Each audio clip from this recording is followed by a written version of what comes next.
Hello and welcome to another episode of Section D. We're here at Mural Barbers in Brighton, and today in the chair we have Dan Walters, founder of Sea Creatures Design. What are we doing with your hair then, mate? The usual please, mate. Like a 0.5 around the sides, swept over the top, a little bit of length and stuff out of it. Sweet. All right, man, why don't you start by telling us about Sea Creatures Design? So Sea Creatures is actually 10 years old this year. Essentially we are like a surface pattern company, so we work with like apparel companies and product companies. I guess over the last maybe 6 or 7 years we've started doing other things like murals, which I think is what you're kind of aware of. Yep. But yeah, we work internationally with all sorts of different people, like clothing brands and homeware brands, all sorts of stuff really.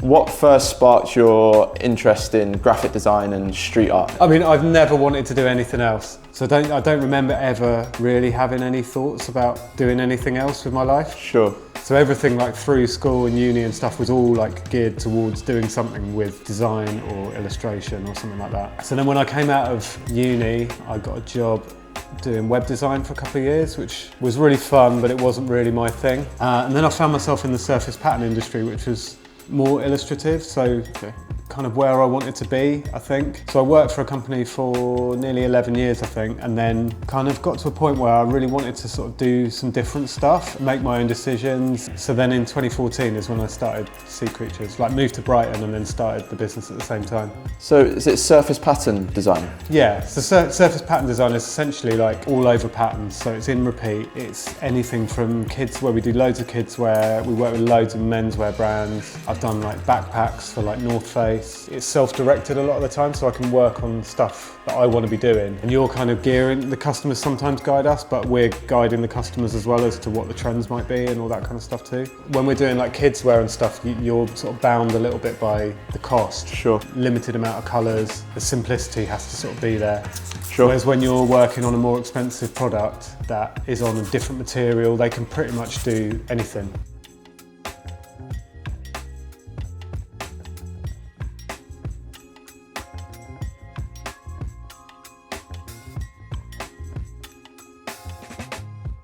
So mural art is so important for brightening up the city.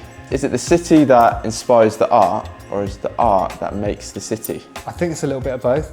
I think Brighton is, I mean, it's got such a rich kind of culture of artists and stuff in Brighton, and they all influence each other. I think the street art and stuff can have like an effect in both ways. I think murals and like big kind of like beautiful pieces of street art can really like bring up a city, but I think there's a lot of kind of graffiti that can make the area look really nasty as well. Yeah. I think there's something really great about how bright all the walls are and stuff in Brighton. On my travels with work, I've seen a lot of results of kind of great mural festivals and things. Like particularly, I went out to Vancouver a few years ago, and there's like one street there that is just every available area is just like covered in an amazing piece of street art. So I think that's a really great thing that it can do. And I think the idea is you sort of pick areas that need uplifting a little bit, and instead of it being like a really sort of dingy like alleyway, it becomes something else. Yeah, man. I went to a talk about a mural festival that had happened in Ashford in Kent. There was like clear effects, like the effects that the murals that they'd done there was clear results in like how it had affected the town centre and I guess the people in the area, and you know, seeing the results of that is brilliant. And I think most of the mural stuff that I do is for like businesses here, so it's sort of slightly different. I don't go out and just kind of paint pieces on the walls. Sure. The sort of results they have on the businesses I work with are sort of clear to see as well. Like they really brighten up the buildings, that they really sort of draw people in. And what's brilliant about it is it's so different from the other side of the work that I do.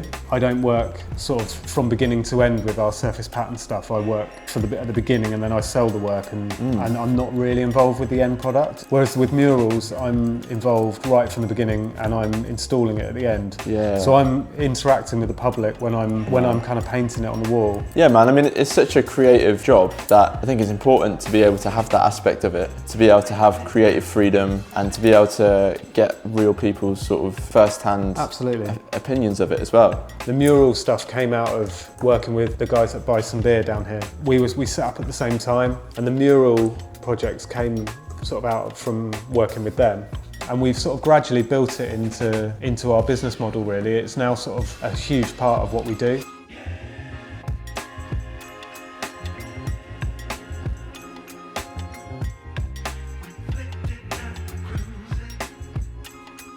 So if you were to start Sea Creatures today, is there anything you would do different? Again, another tough question. I mean, from the start, sort of intentionally have kept it small and able to adapt, which, to be honest, with the last sort of few years with the pandemic and everything else that's going on in the world, we've been quite lucky really, because we've been able to navigate that quite successfully. It's been tough, but you know, if we were bigger and we had more employees and stuff, it would have been really difficult. So I think keeping yourself like nimble and kind of adaptable has been a bit of a key, and I don't think I would do that differently, to be honest. I said yes to loads of stuff at the beginning that that I was obviously trying. I was really sort of desperate to do as many different things as possible, and there was lots of things that maybe took a lot of time and a lot of brain power. I think it's really important to, certainly when you're starting out, to sort of learn when to say no.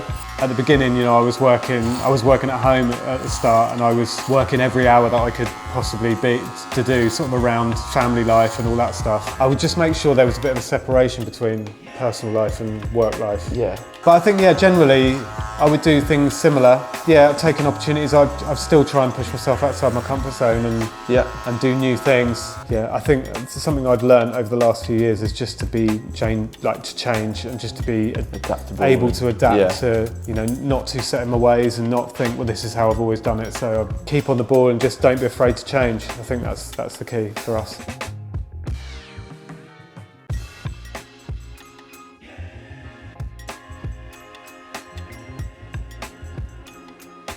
So man, what does the future look like for Sea Creatures then, mate? Yeah, like, as I mentioned, this is 10 years this year, which feels quite momentous really. So for me this year is as much about the business as it's about my own personal development. I want to start painting more. I want to start, when I say painting I mean like landscapes and portraits and stuff, and maybe do some ceramics, that kind of stuff, like to make some products. I always had like a bit of an idea to do a 10-year kind of gallery show, so that's kind of in the back of my mind. I don't know whether that will happen this year, might happen next year. I've got a book project that I'm working at the moment, like a kids book. I've got the Mural festival that I'm working on in kind of March, April. And then see where that takes, like the sort of mural side of our business really. We've got a few things kind of in the pipeline, a couple of new projects that I've been told about that I'm maybe not allowed to talk about yet. Okay. But yeah, I think it's just about keeping things fresh, making things different. Even though we're sort of 10 years in, it's very hard to sort of kind of doing the same thing over and over again, but making it really different. Of course. And making it kind of exclusive for the customers. But that's part of the challenge, to be honest, and that's why I love it. Yeah, man, that's what I love about this as well, is that although you've been going for 10 years now, it's still not clear where it's going. You've got so many different opportunities on the horizon that could take it in a completely different direction. Something that I've really learned is to, like I said, personal development, just keep the side hustles going, and you never know what's going to happen with those. If you kind of just sit back and expect things to happen, that's nothing's going to happen. Absolutely. But if you continue to sort of build your skill set and just work on new things all the time, that in turn kind of makes things happen, I think.